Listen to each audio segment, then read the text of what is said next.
बोलो जयकारा बोल मेरे श्री गुरु महाराज की जय। सभी गुरुमुख प्रेमियों से सप्रेम जय सच्चिदानंद। ऊंची है किस्मत हम सब की, ऊंची है किस्मत हम सब गुरुमुखों की, श्री आनंदपुर दरबार मिला। क्यों न सराहें अपने भागों को, हमें श्री सतगुरु का प्यार मिला। दो लाइनें हैं, अगर समझने का प्रयास करें, इनकी गहराई को समझें, महसूस करें कि ऊंची है किस्मत हमारी। ऊंची के ये मायने नहीं है कि कोई बाहर की ऊंचाइयों से इसका प्रयोजन है आसमान की ओर। आसमान की ओर तो बड़ी बड़ी गगनचुंबी बिल्डिंगें भी हैं, आसमान की ओर तो बड़े बड़े टावर है, और आसमान की ओर तो अंतरिक्ष में बहुत से ऐसे एक्सपेरिमेंट वैज्ञानिकों की ओर से हो रहे हैं, होते रहे हैं, होते रहेंगे। लेकिन ये जो ऊंची और ऊंचाई की बात हम कर सुन रहे हैं कि ऊंची है किस्मत हमारी, ये ऊंचाई है भक्ति की, ये ऊंचाई है आत्मा की, जो हमारे अंदर है। जो आत्मा इस शरीर की वास्तविकता है, हमारी स्वयं की वास्तविकता है, सच्चाई है, उस जीव आत्मा की ऊंचाई की चर्चा अगर करें तो सतगुरु का जो हमें प्यार मिला, श्री परमहंस अवतार मिला, श्री आनंदपुर दरबार मिला, जिसके कारण हमारी आत्मा की उड़ान शुरू हो गई। आत्मा ब्रह्मांड के लोकों में सैर करने की अधिकारी हो गई, हकदार हो गई, अपने निज घर की ओर पहुंचने की शुरुआत हो गई। ये आत्मा चल पड़ी, ये रूह चल पड़ी, ये रूह रूहानी सफ़र को शुरू करते हुए उन ऊंचाइयों को, अपने निज घर की ऊंचाइयों पर पहुंचने का प्रयास शुरू हुआ, और मनुष्य जीवन में आने का मकसद मिल गया, लक्ष्य मिल गया।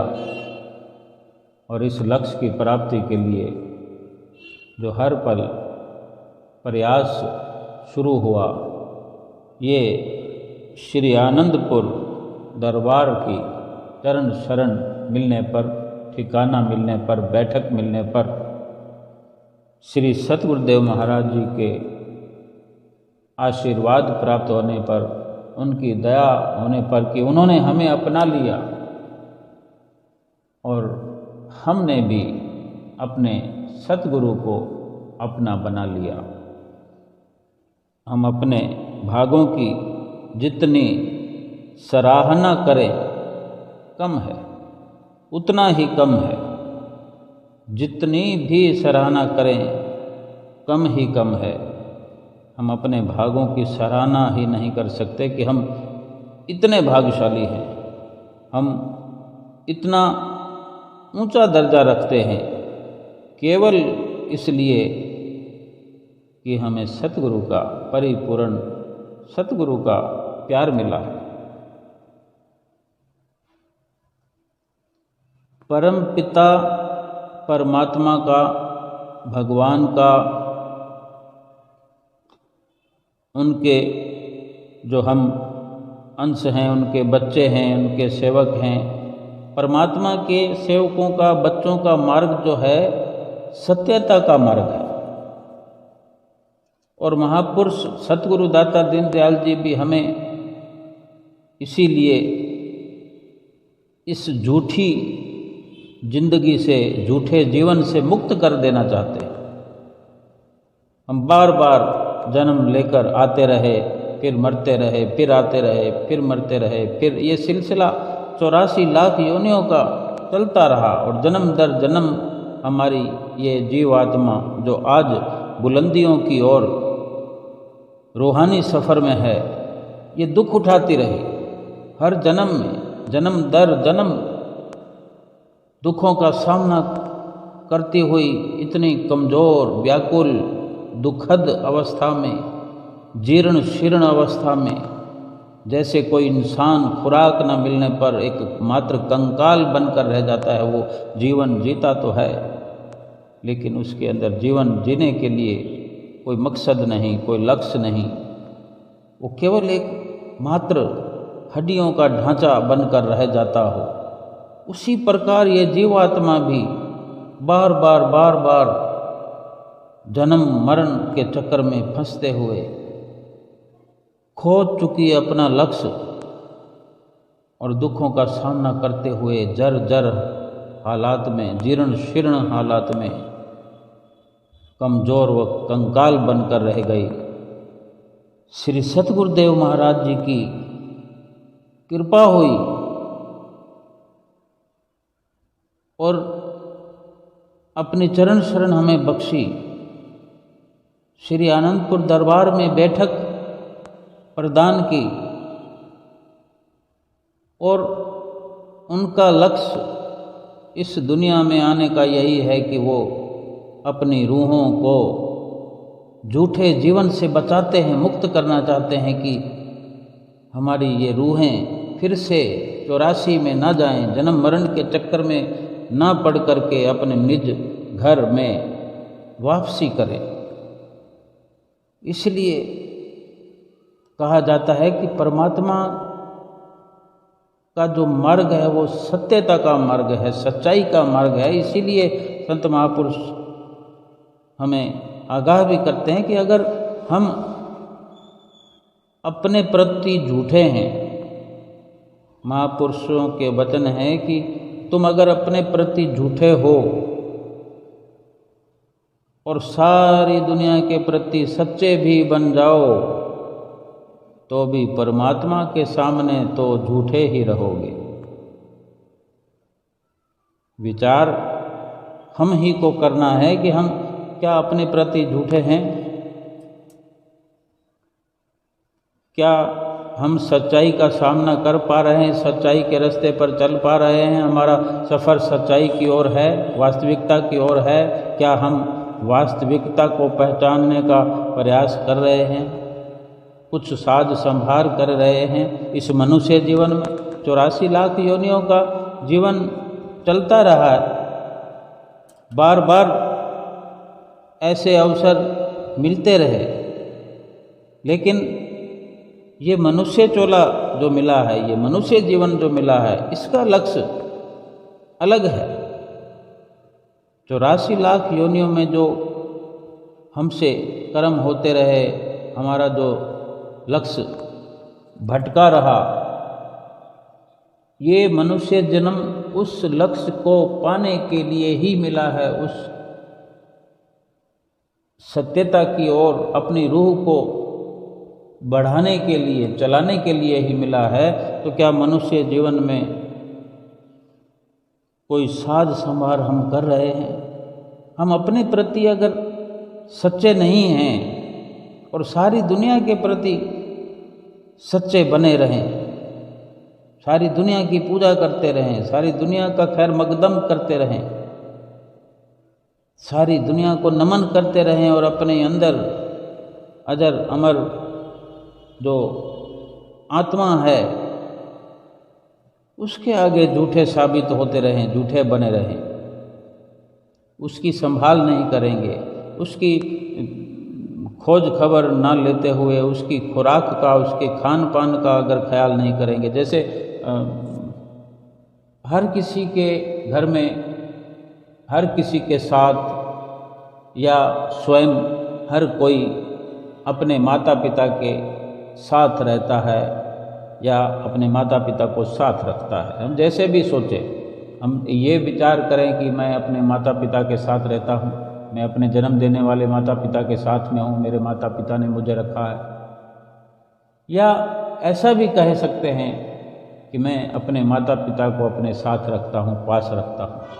जैसा भी कहें, लेकिन सच्चाई ये है कि अपने माता पिता के प्रति हमारी कैसी सजगता है, कैसा व्यवहार है। हम सारी दुनिया में हाथ जोड़कर घर से बाहर, गली में, मोहल्ले में, नगर में, डगर डगर में, शहर में, देश में, विदेश में हम डंका बजाते हों, हमारा बिजनेस चलता है, हमारी वाह चलती है, हम नेता हैं, अभिनेता हैं, बड़ी बड़ी मीटिंग्स हम करते हैं, बड़े बड़े व्याख्यान देते हैं, सब जगह हम आदरणीय समझे जाते हैं, हमारी मान्यता है। और घर में बैठे हुए भगवान के समान जो हमारे माता पिता हैं, बुजुर्ग वर्ग हैं, उनका अगर सम्मान नहीं, उनके प्रति हम सच्चे नहीं हैं, उनके आगे हमारा नमन नहीं है और वो हमें आदर की निगाह से नहीं देखते, वो हमारा सम्मान नहीं कर पाते क्योंकि हम उनका सम्मान नहीं करते, उनके प्रति हम खरे नहीं उतरे, बाहर लंगर चलाते हैं और माता पिता को अगर हम ना पूछें कि माता आपने खाना खाया, पिताश्री आपने खाया कुछ, या आप कुछ खाने की आपको ज़रूरत है, सोते वक्त पूछें कि कोई इच्छा हो तो बताओ।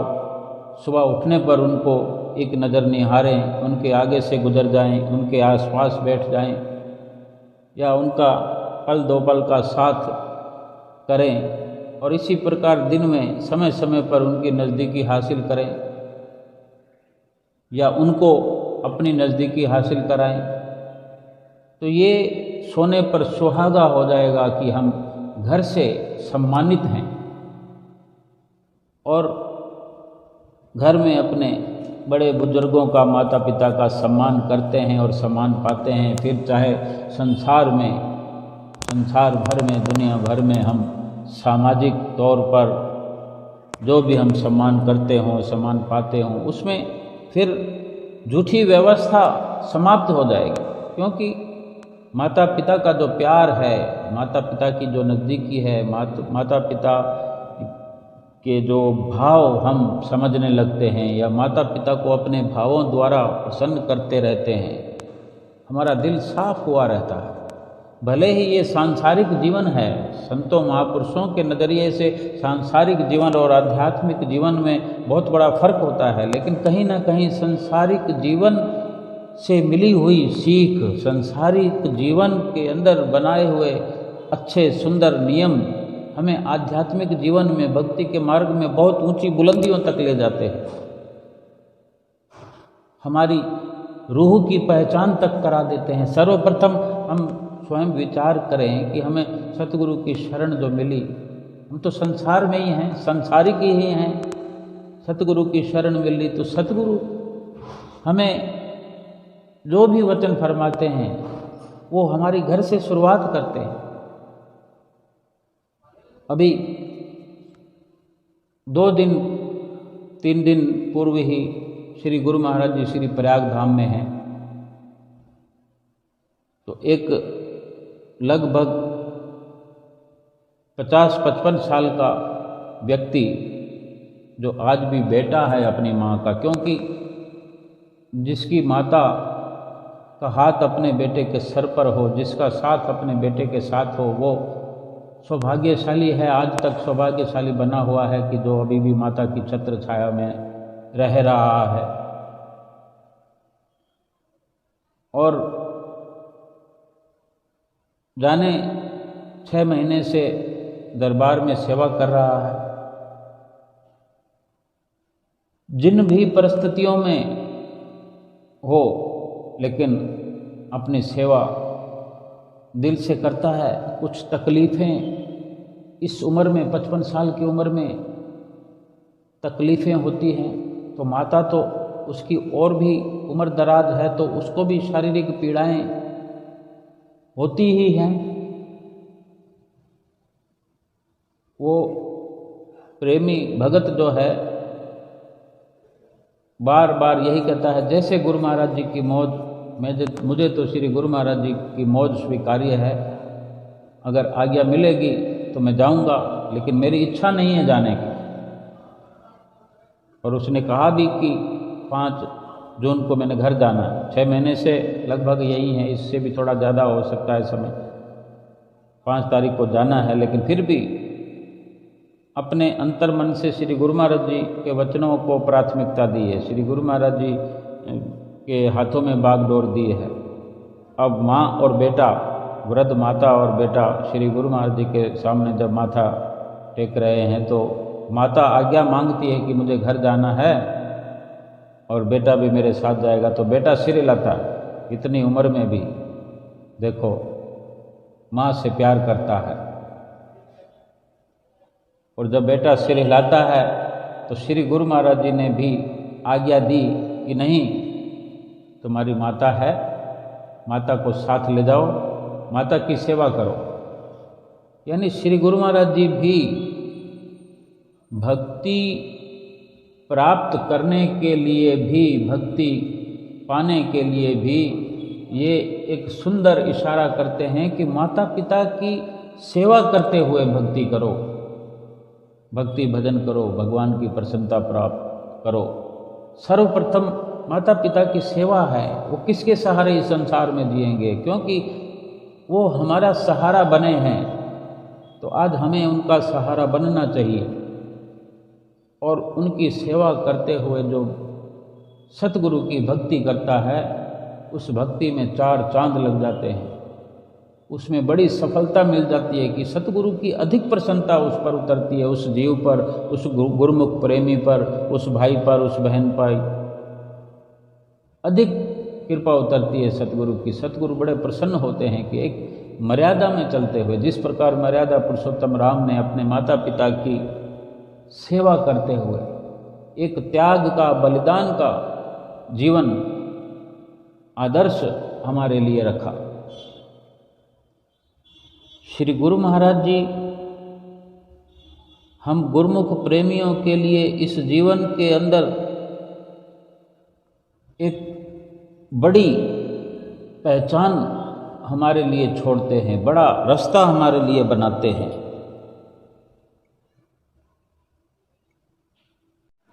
श्री गुरु महाराज जी तो यही चाहते हैं, और क्यों ना चाहें कि हम जो कि उन्हीं की रूहें हैं, उन्हीं के हम अंश हैं, उन्हीं के सेवक हैं, और वो चाहते हैं कि हम हर पल सुखी रहें, हर पल आसान जीवन व्यतीत करें, मालिक का भजन सुमरन करें, मालिक की भक्ति प्राप्त करें, हर पल भक्ति एकत्र करते हुए ये जीवन व्यतीत हो, लोग ये सुखी बने हमारा और परलोक भी सुहेला हो। अगर सतगुरु हमें सुखी बनाना चाहते हैं तो हमारे लिए ये हम पर उनका उपकार है, उनकी असीम कृपा है, और उसी असीम कृपा से लाभ प्राप्त करते हुए हमें अपना अमली जीवन बनाना चाहिए, अमली जीवन व्यतीत करना चाहिए। क्योंकि सतगुरु ने, परमपिता परमात्मा ने जब हमें भेजा इस दुनिया में मनुष्य जीवन दे करके, मनुष्य चोला दे करके भेजा, तो हमसे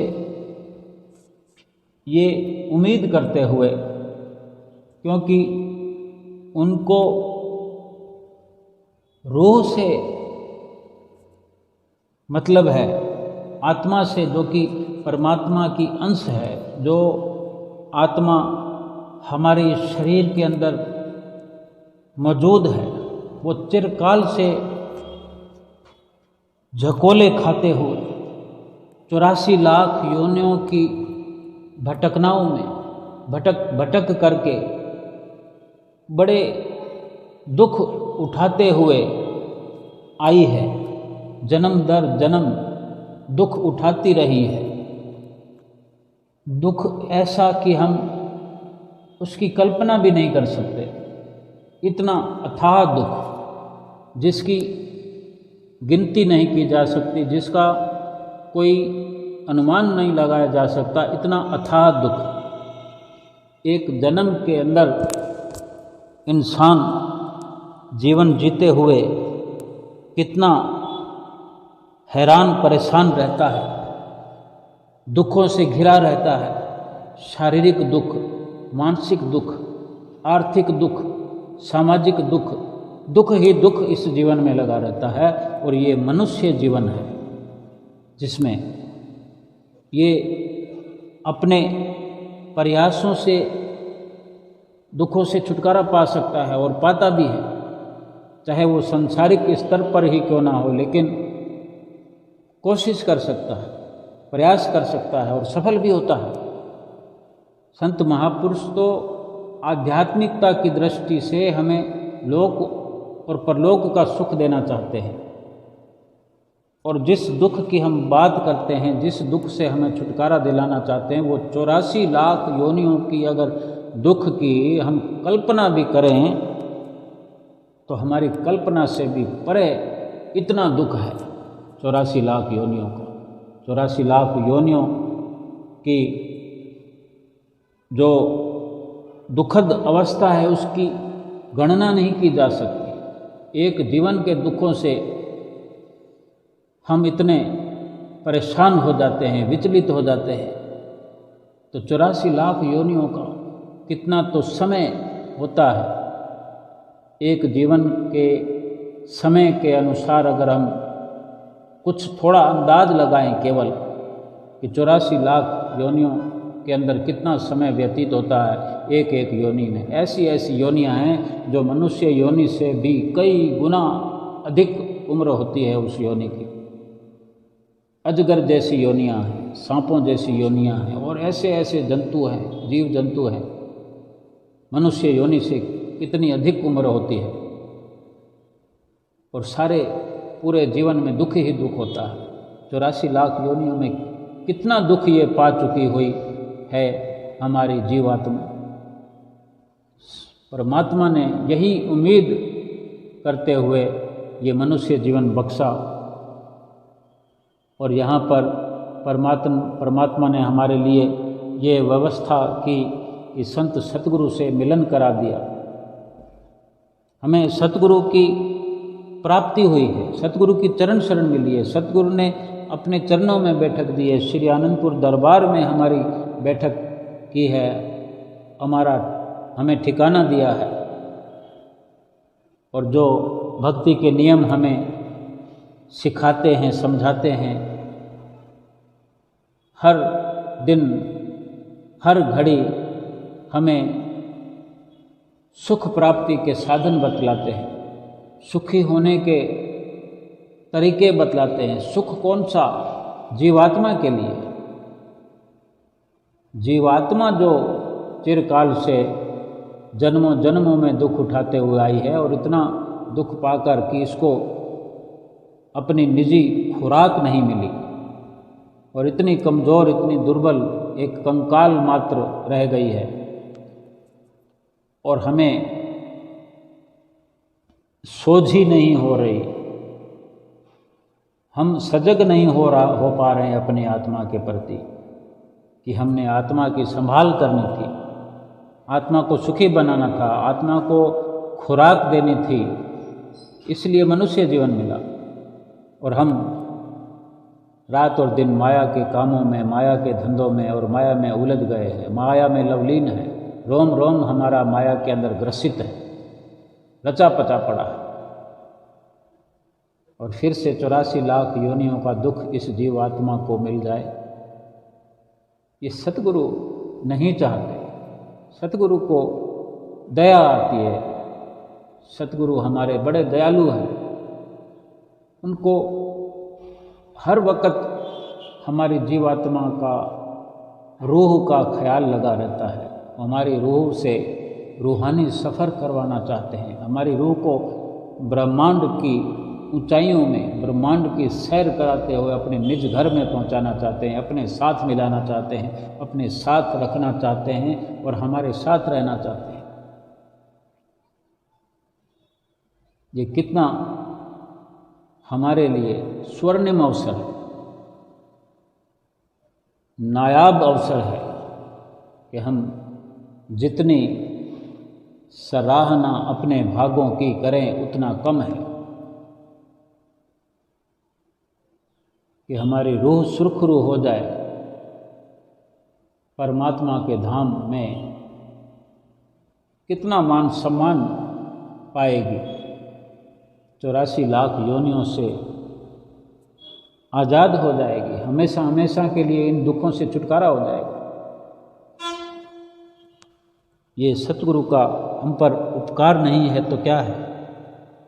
सतगुरु यही चाहते हैं हमसे कि परमात्मा जब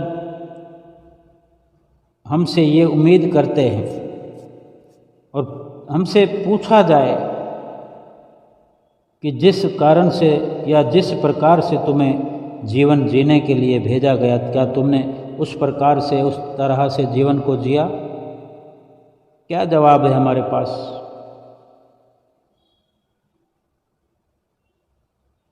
हम उस बात को भूल गए, हम उस वादे को भूल गए। हमने अपनी सारी की सारी ऊर्जा, सारी की सारी ताकत, सारी शक्ति जो भजन बंदगी में लगानी थी, आत्मा को सुखी बनाने में लगानी थी, वो माया में लगा दी आज तक। लेकिन हम विचार करें, हम तो सतगुरु देव भगवान के सेवक हैं, फिर भी हमें सतगुरु की शरण मिल चुकी है, फिर भी क्या हम गलतियां नहीं करते? हम गलतियों को छोड़ सकते हैं, गलतियों का त्याग कर सकते हैं, गलतियों से ऊपर उठ सकते हैं।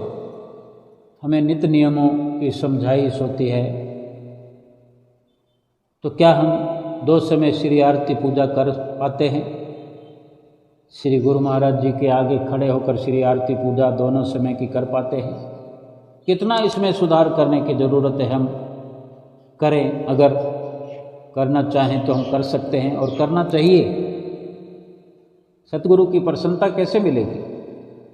सतगुरु की आज्ञा मानकर, और सतगुरु की आज्ञा यही है, दोनों समय की श्री आरती पूजा श्रद्धा और विश्वास से करनी। सेवा का नियम निभाना है। इसी प्रकार हम श्री आरती पूजा कर रहे होते हैं, कुटिया पर हों, घर पर हों, बहुत सारे ढेर सारे ख्याल हमारे दिलो दिमाग में चलते रहते हैं, विचरण हम उन ख्यालों में करते रहते हैं। और फिर सोने का सुहागा ऊपर से हो जाता है कि श्री आरती पूजा करते हुए कहीं से फ़ोन आ जाता है, फ़ोन की घंटी बजती है तो तुरंत उसमें लीन हो जाते हैं, क्योंकि वो आदत हमारी बनी हुई है, उसमें लवलीनता है। तुरंत फ़ोन की ओर लपकते हैं कि किसका फ़ोन है, तुरंत उठा लेते हैं और आरती को छोड़ देते हैं।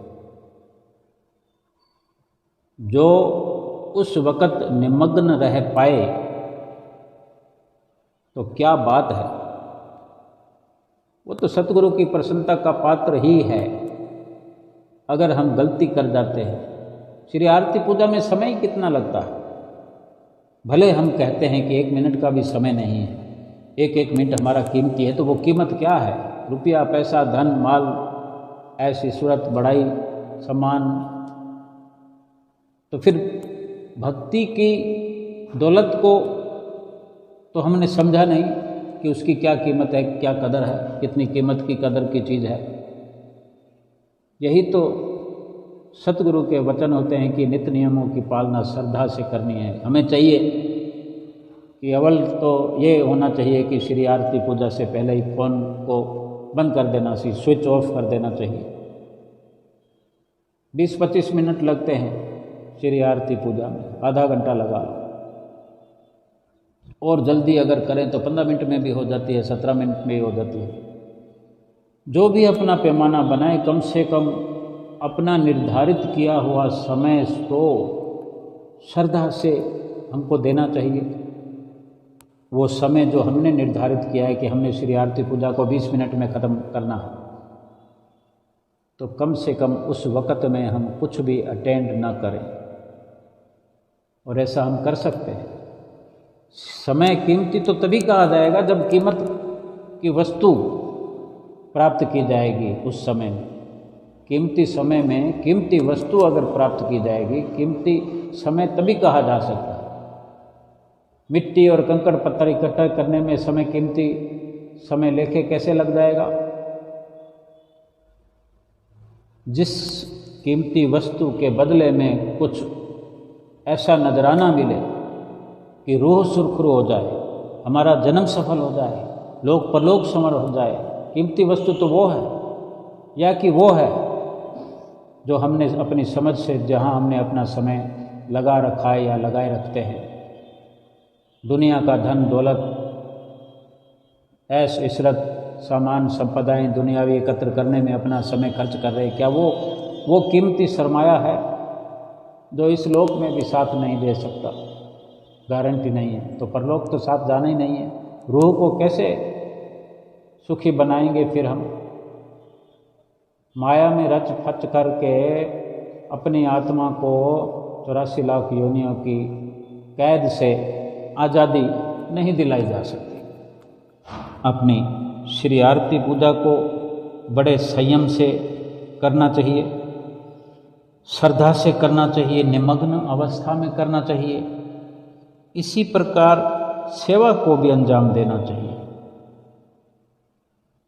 सुमरन को भी, दर्शन ध्यान को भी। और सतगुरु से जो प्रेम करते हैं उसमें भी हमने एक ऊंचाई हासिल करनी है कि हम इस सांसारिक स्तर से ऊपर उठे, चित्त की गहराइयों से अपने सुरती के स्तर पर, अपनी सुरती को मालिक के नाम में जोड़कर अपने ख्यालों को माया से ऊंचा उठाते हुए, संसारिक रख रखाव से अपने आप को न्यारा करते हुए, अलग करते हुए, ऊंचा उठाते हुए अपने रूह को सुखी बनाने का यही जरिया है, यही तरीका है। और यही सतगुरु की हिदायत नित्य प्रति होती है। इस प्रकार 5 नियमों की पालना करनी है। और जो 2 घंटे भजन अभ्यास हमें नित्य प्रति करने के लिए आज्ञा दी जाती है, आज भी आज्ञा फरमाई, कल भी आज्ञा हमने सुनी। हर दिन श्री गुरु महाराज जी की तरफ से ये फरमान होता है, और हर जगह होता है, हर स्थान पर होता है, हर शहर में, हर आश्रम पर होता है। जहाँ भी श्री परमहंस अद्वैत मत के शाश्वत ज्योतिष स्तंभ, जहाँ जहाँ श्री परमहंसों की प्रतिमाएं विराजमान हैं, स्वरूप विराजमान हैं, वहाँ नित्य प्रति जो सत्संग होता है, पोथी पढ़कर होता हो, संतों महात्माओं के मुख से होता हो, नित्य प्रति ये फरमान जारी होता है कि 5 नियमों की पालना नित्य प्रति करना है।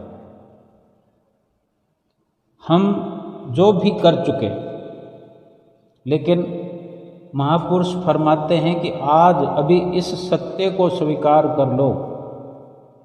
क्या? कि हम इस प्रकार से अपने अंदर से संकल्प करें, श्री गुरु महाराज जी से प्रार्थना करें कि मैं कुछ नहीं जानता, ये मुझसे अब तक असीम गलतियां होती रही हैं, लगातार बार बार होती रही हैं, लेकिन मैं अभी आपकी शरण में आने को व्याकुल हूँ, लालायित हूँ। मैं संसार से वैराग रखते हुए, संसार से किनारा करते हुए मैं आपकी नज़दीकी में आना चाहता हूँ। ये दिल से ऐसा संकल्प हमसे हो जाए तो समझ लो हमारा पहला कदम परमात्मा की तरफ शुरू हो गया।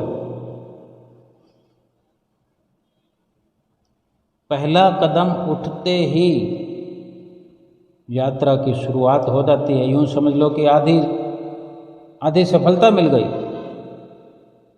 ये विचार करें कि मैंने दुनिया का दिया हुआ, दुनिया से प्राप्त किया हुआ कचरा, कूड़ा करकट अपने अंदर भर रखा था।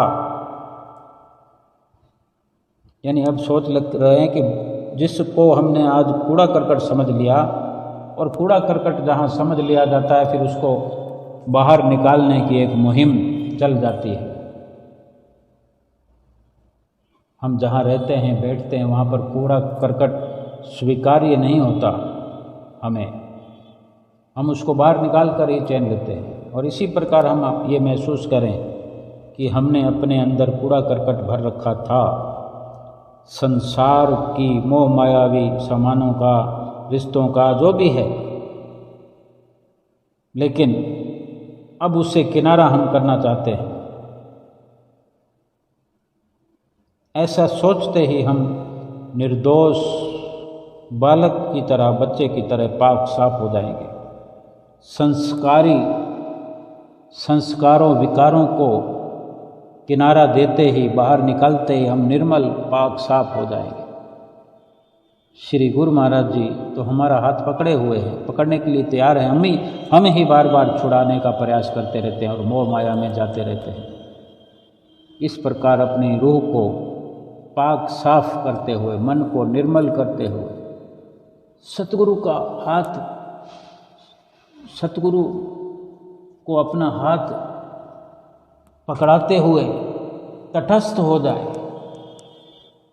कि सतगुरु हम पर हर वक्त, हर पल कृपा बनाए रखें। अपना वृद्ध हाथ अपने कर कमल हमारे सिर पर बनाए रखें, क्योंकि उन्हीं की छत्र छाया में, उन्हीं के आश्रय,